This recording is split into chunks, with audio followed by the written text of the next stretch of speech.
दिग्गज संवाद वर्णन। नंदीश्वर बोले, राजा सूप की पूजा से संतुष्ट भगवान विष्णु शंख चक्र गदा पद धारण किए हुए प्रकट हुए।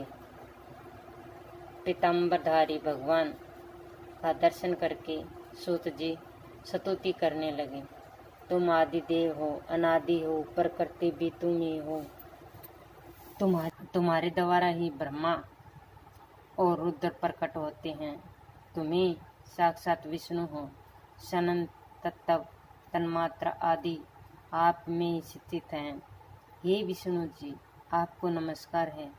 7 पाताल आपके पैर हैं, धरा जांघा है, 7 सागर वस्त्र हैं, दिशाएं भुजा हैं, नाभि आकाश है, वायु नाक है, सूर्य नेत्र हैं, नक्षत्रादि आपके गले के आभूषण हैं। हे पुरुषोत्तम, मैं कैसे आपकी स्तुति करूं?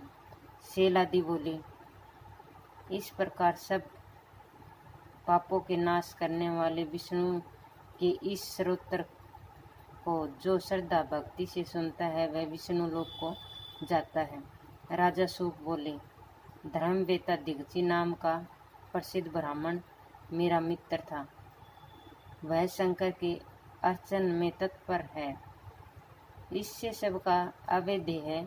उसमें वाम पैर में मेरी मूर्धा में अपमान सहित मारा है और मद से कहता है कि मैं किसी से डरता नहीं हूँ। अब जैसा मेरा हित हो सो करो, मैं उससे जीतना चाहता हूँ। शैलादि बोले, विष्णु शिव के प्रभाव से दिग्गज को अवश्य समझ कर बोले, हे ब्राह्मणों, ब्राह्मणों को मुझसे भय नहीं है। विशेष करके रुद्र के भगत तो सर्वदा अव्यय हैं, चाहे वे नीच हो। दिग्गज की तो बात ही क्या है। इससे हे राजा, तेरी विजय नहीं हो सकती। हे राजेंद्र द्रवे, देवताओं के साथ दक्ष के यज्ञ में मेरा विनाश होगा। देवताओं के साथ मैं पुनः उत्थान भी होगा। सो हे राजन, मैं दिग्गज से विजय का प्रयत्न करूँगा। शैलादि बोले, सो भगवान की बात सुनकर अच्छा ऐसा ही हो कहने लगा। भगवान दिग्गज की कुटिया में पहुँचे। ब्राह्मण रूप धारण करके दिग्गज से बोले, हे महर्षि दिग्गज, शिव भक्ति में तत्पर हो मैं आपसे वरदान मांगता हूँ। आप देने के योग्य हो तब। दिग्गज बोले, तुम्हारी इच्छा में जान गया हूँ तो भी मैं भय नहीं करता। आप विप्र के रूप में जनार्दन हो। भूत भविष्य वर्तमान रुद्र की कृपा से ही सब जानता हूँ। आप ब्राह्मणपनी को छोड़ दो। सूप ने तुम्हें पुकारा है। तुम्हारी भक्त वत्सल्या को मैं जानता हूँ। शिव की अर्चना से मुझे कभी भय नहीं है। यदि है तो आप बताइए। नंदीश्वर बोले, ऐसा सुनकर भविष्य विष्णु भगवान रूप छोड़कर हंसने लगे। भगवान बोले, हे दिग्गज, तुम्हें भय नहीं है। तुम शिव के अर्चन में तत्पर हो, इसी से तुम सर्वज्ञ हो। परंतु एक बार यह कह दो कि मैं डरता हूँ। ऐसी मेरी आज्ञा मान लीजिए। विष्णु के कहने पर भी दिग्गज ने फिर भी यही कहा कि मैं नहीं डरता। मुनि के ये वचन सुनकर विष्णु को क्रोध आ गया। चक्कर को उठाकर भस्म करने के लिए मारने को तैयार हुए, परंतु विष्णु का चक्कर कुंठित हो गया।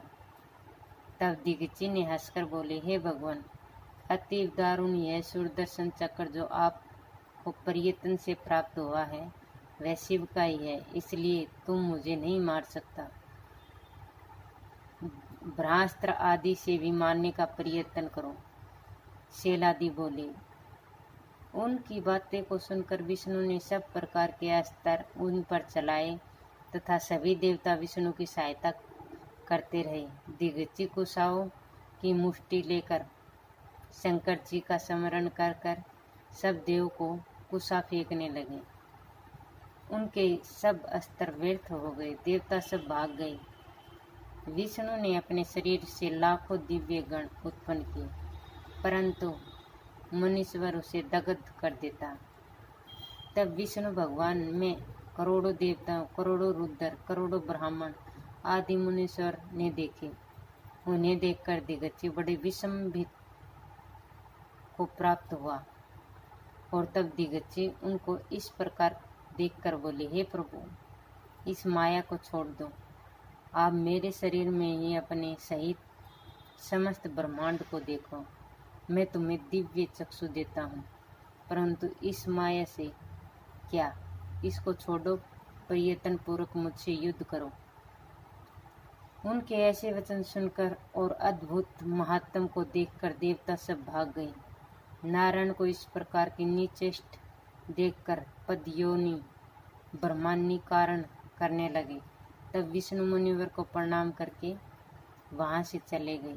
सुख दुखातुर होकर दिग्गज की पूजा करने लगे। हे दिग्गज, मैंने तथा विष्णु भगवान और देवताओं ने जो अज्ञान से आपका तिरस्कार या अपमान किया, उसको क्षमा करके प्रसन्न हुए। दिग्गज की यह सुन करके राजा को तथा देवताओं को श्राप देने लगे कि हे राजा, आप सभी देवताओं सहित, हे सभी देवता विष्णु सहित दक्ष के पुण्य यज्ञ में रुद्र के क्रोध से भस्म हो जाएं। फिर राजा को देखकर दिग्गज बोले, हे राजेंद्र, विविध देवताओं के द्वारा पूज्य तथा राजाओं के द्वारा पूज्य ब्राह्मण बलि और समर्थ है। ऐसा कहकर दिग्गज अपनी कुटिया में चले गए। राजा भी प्रणाम करके लौट आए। तभी से तीर्थ स्थानेश्वर के नाम से प्रसिद्ध हुआ। जो इस तीर्थ को प्राप्त होंगे वे शिव सानुज्य को प्राप्त होंगे। यदि मैंने दिग्गज और शिव का प्रभाव भी वर्णन किया, जो इस शुभ राजा और दिग्गज के आख्यान को सुनेंगे वह मृत्यु को जीतकर ब्रह्मालोक को प्राप्त होंगे। युद्ध में जो इसका कीर्तन करेंगे वे विजय को होंगे और मृत्यु का भय नहीं रहेगा।